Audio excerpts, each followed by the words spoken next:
하나님의 거룩한 말씀이 있는 성경, 그 성경에 굉장히 중요한 줄기를 이루는 주제가 무엇이냐 하면 구원입니다. 구원. 그래서 창세기부터 요한계시록까지 모든 말씀은 구원에 관한 이야기로 집약할 수 있습니다. 부패한 인간, 죄인된 인간, 자기밖에 모르는 인간이기 때문에 구원이 필요했다라는 것입니다. 여러분도 이 하나님의 구원이 필요하지 않으십니까? 자, 지옥은 어떤 곳이냐? 자기밖에 모르는 곳, 자기만 위하고 자기만 중요하게 여기고 자기 욕구 충족만 있는 곳이에요. 그래서 이 자기밖에 모르고 자기만이 하고 자기만 중요하게 여기고 자기 욕구 충족만 하는 사람들이 많이 모여 있을수록 어떻게 되죠? 그곳은, 그 공동체는 깨지게 됩니다.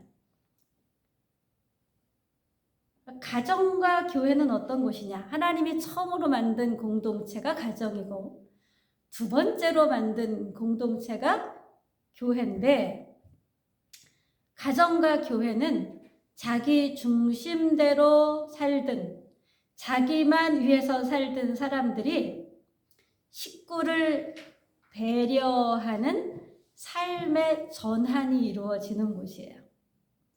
그래서 결혼을 하면 어떻게 합니까? 내 멋대로 살던 삶이 배우자한테 이렇게 초점이 좀 맞춰지게 되지요.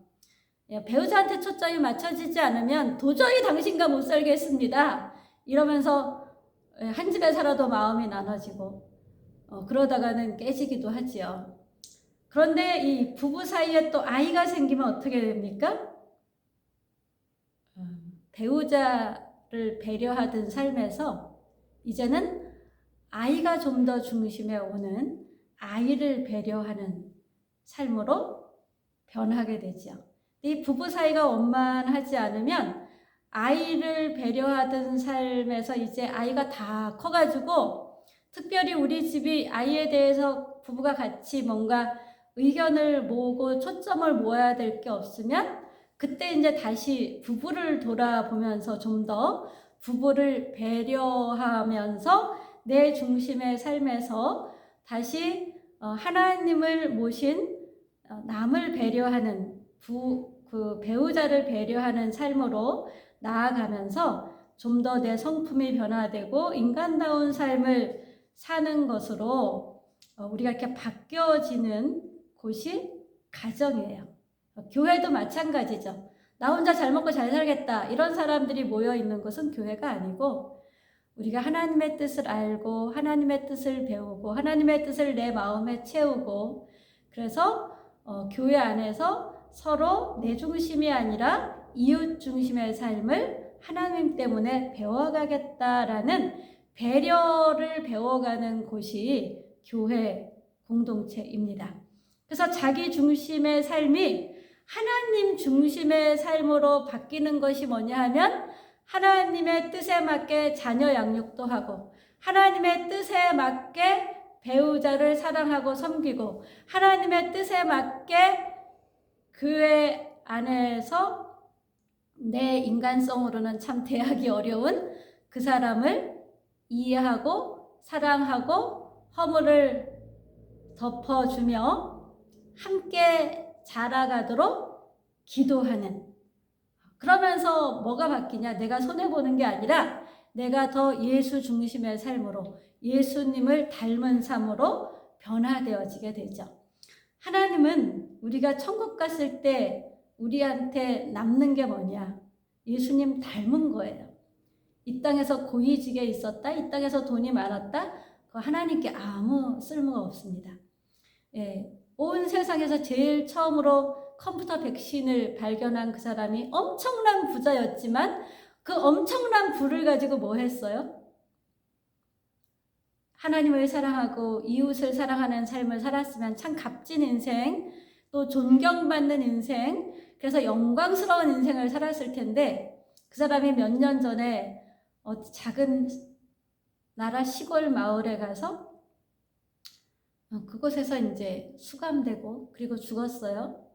근데 왜 자기 땅에 살 수 없었느냐 하면 그 많은 돈으로 천부살인도 하고 이렇게 된 거예요. 그래서 쫓기는 신세가 된 거죠. 그는 엄청 많은 돈을 가지고 있었지만 마지막은 감옥에 있으면서 그 돈을 쓰지도 못하고 그렇게 죽어갔습니다. 우리 예언서, 오늘 이사야 말씀은 예언서있는데요. 예언서를 이렇게 쭉 읽어보시면 여러분 예레미야서, 예레미야, 애가, 이사야서 이런 것들이 다 예언서잖아요. 근데 참 하나님 마음을 갈피를 잡을 수가 없다 이런 생각이 들기도 하죠. 왜냐하면 막 심판을 얘기해요. 니네가 어떻게 이럴 수가 있냐 막 이러면서 심판을 막 얘기해요. 내가 언제 제사 지내라 그랬냐, 니네 제사가 지겹다 막 이렇게도 말씀하시죠. 그러면서 심판을 막 얘기하다가 갑자기 또 막 마음이 바뀌셨는지 내가 니네를 회복하겠다, 니네의 적들을 다 초토화시켜 버리겠다, 이런 말씀이 끊임없이 이 소선지서, 대선지서, 이사야나 예레미야서 같은 경우는 두껍잖아요. 이걸 대선지서라 그러고요. 말라기, 학개, 스가랴 이렇게 얇은 책들은 소선지서라 그러는데, 그런 데서 그런 심판과 구원이 끊임없이 반복돼서 나타납니다. 왜 그럴까요? 하나님께서는 자기 자식들이 하나님의 법을 떠나서 사는 게 곧 뭐예요? 심판하에 놓여진 거죠. 도로가 있는데 도로로 안 가고 낭떠러지기로 달리는 순간 스스로 낭떠러지에 떨어져서 다치거나 죽을 길로 가는 거잖아요. 마찬가지로 하나님의 말씀을 지키지 않는 삶이 스스로 심판을 자처하는 삶인데, 하나님의 말씀을 잊어버리고 하나님을 사랑하는 걸 잃어버리고 심판을 향해 마구 달려가는 자기 백성에 대한 안타까운 마음 때문에 심판을 선포하다가 구원과 회복을 선포하다가 이것이 끊임없이 반복이 됩니다. 근데 이 선지서들의 종합적인 내용이 뭐냐 하면 만군의 여호와의 열심으로 구원을 이루시겠다라는 거예요. 만군의 여호와 열심으로 반드시 구원을 이루시겠다라는 것입니다. 이 이사야서는요, 예수님이 오시기 700년 전에 쓰여진 책이에요. 근데 이 700년 전에 뭐를 예언했냐 하면 오늘 11장에 보면 이새의 줄기에서 한 싹이 난다라고 합니다. 다윗이 아닌 이새의 줄기에서. 다윗의 후손이 너무너무 하나님 앞에 범죄했기 때문에 남과 북으로 그 나라를 나누신 하나님. 그래서 이 다윗의 후손이 너무 하나님께 범죄해서 그들의 이름을 부르는 것이 너무 부담스러우신 거예요. 그 하나님이 다윗의 조상인 이새의 줄기, 이름도 별로 알려지지 않은 이새의 줄기. 이게 뭡니까? 줄기라는 이 단어가 뭐냐 하면 쓰러져 있는 줄기예요. 여러분 산에 가보면 쓰러진 나무들이 있어요. 번개 맞아 쓰러지기도 하고, 아무튼 이 자연재해로 인해서 나무 밑둥이 툭 끊어져 가지고 쓰러져 있는데, 그 쓰러진 줄기에서 뭐가 납니까? 그 나무 토막에서 싹이 나오는 걸 볼 수 있죠. 바로 그런 얘기예요. 그렇게 쓰러진 줄기, 우리가 보면 저게 자랄까 싶잖아요. 얼마나 자랄까. 저게 땅속에 뿌리를 내려서 끝까지 자랄까 싶은데, 그렇게 쓰러진 나무 토막에서 싹이 날 것이다 라고 말씀하십니다. 근데 그 싹이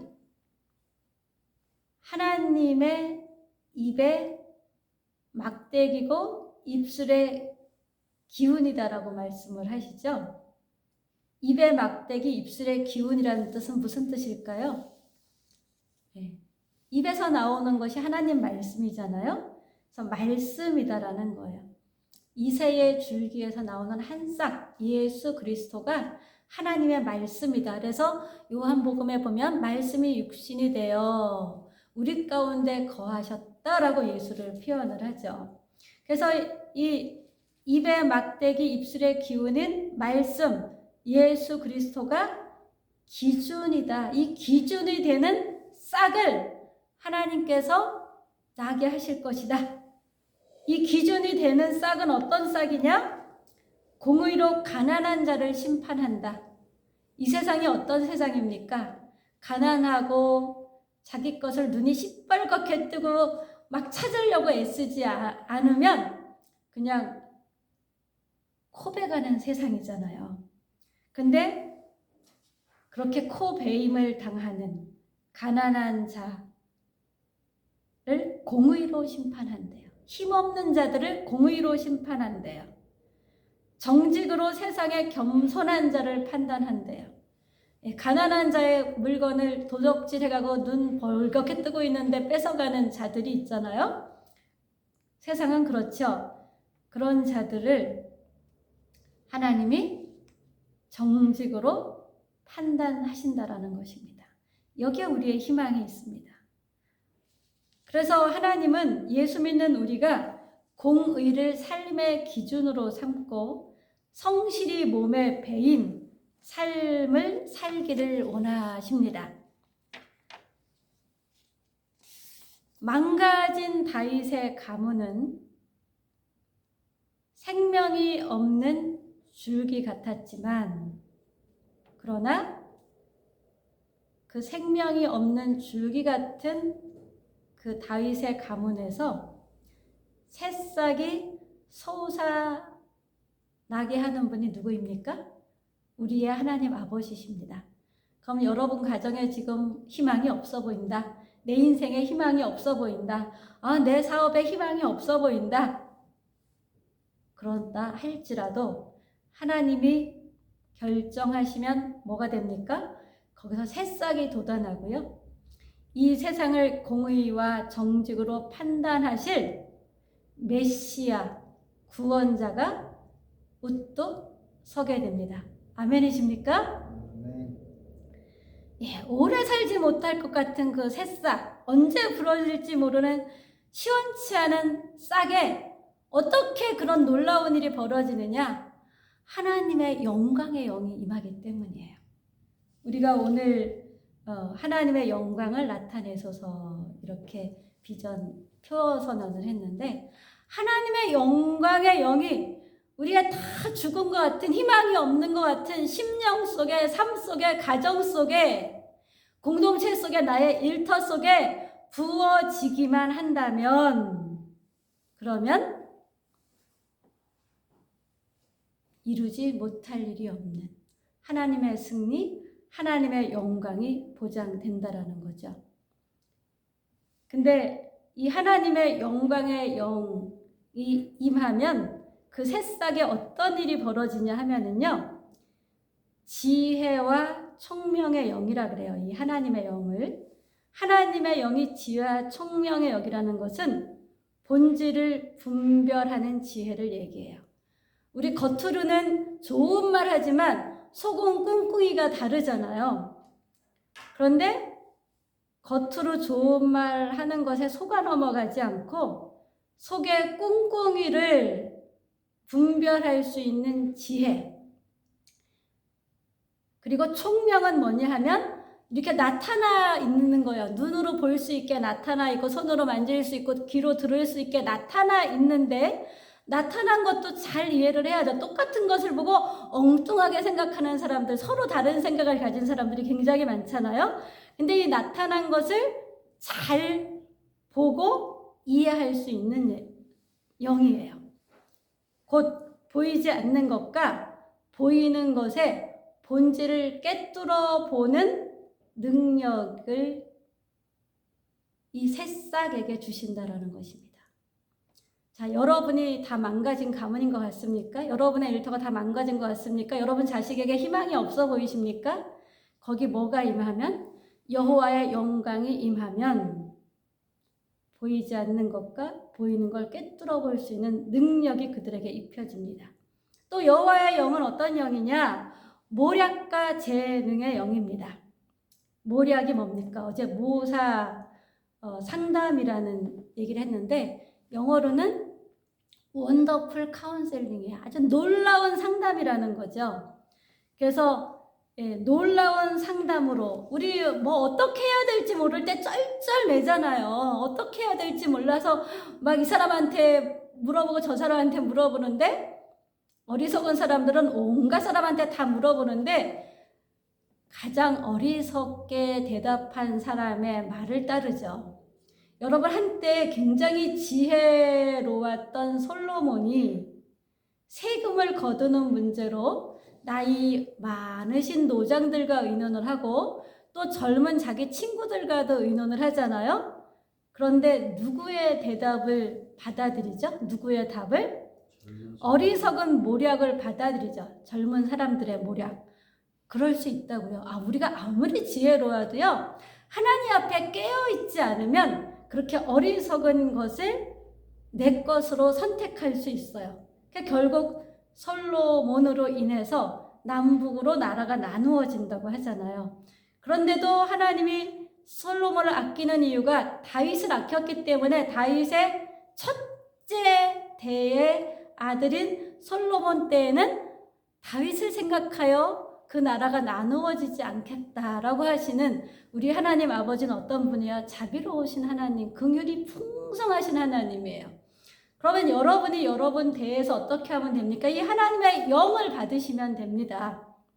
그러면 여러분 때문에 여러분의 자식들, 일대 자식들이 어떻게 된다고요? 하나님의 은혜 속에 살게 된다라는 거죠. 놀라운 상담으로 하나님이 답해 주시고, 답해 주시면 뭐예요? 그것을 실행할 능력이 있어야 되는데 그 답을 실행하는 능력으로 하나님이 우리 가운데 임해 주셔서 우리가 그 답을 따라가면 되는 거예요.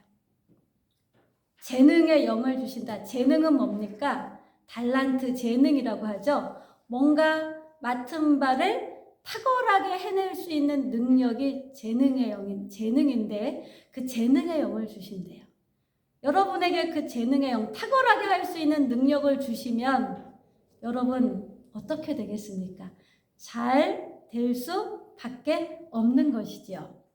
또 하나님이 어떤 영이냐? 지식과 여호와를 경외하는 영을 이 싹에게 주겠대요.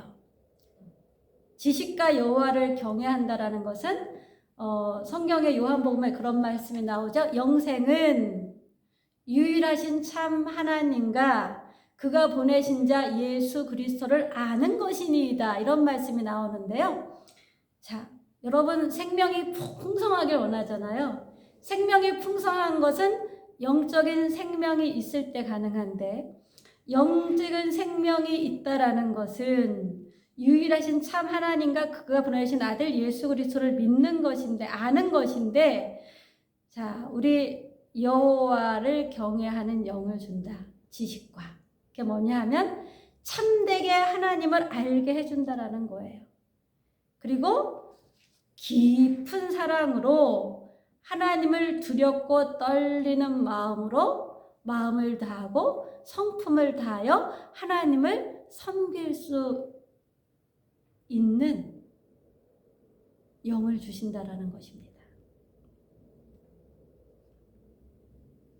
그래서 여호와를 경외하는 것이 너무나 즐거운 싹이 되게 해주신다라는 거죠.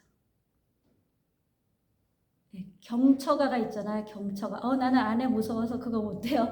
나는 뭐 하고 싶어요. 근데 아내 무서워가지고 그거 못해요. 하나님 무서워서 그거 못해요. 이게 여호와를 경외하는 영이에요. 동시에 하나님이 너무 좋아서 하나님 말씀대로 살아요. 이것도 여호와를 경외하는 영입니다. 이거 하나님이 우리에게 주셔야 돼요. 우리 빛사랑교회 올리브채플 가족에게 이 하나님의 영의 임재가 가득가득 넘쳐나기를 예수님의 이름으로 축복합니다. 아멘. 예. 그렇게 되면 어떻게 된다고요? 우리가 보이고 들리는 대로 살지 않고요. 보이고 들리는 대로 선택하지 않고 속을 꿰뚫어 보기에 큰 학은을 면할 수가 있는 거예요. 우리가 사기를 왜 당해요? 본질을 뚫어보지 못하기 때문에 사기를 당하죠. 근데 하나님이 그걸 알게 하셔서 큰 학은을 면하게 하십니다. 자, 예수 그리스도의 영이 우리 안에 왔다. 이게 우리가 예수 그리스도를 믿는다라는 것이죠. 이렇게 예수 그리스도를 믿게 되면 우리 안에 어떤 변화가 일어날까요? 구원을 받은 자로서의 변화가 일어나게 됩니다.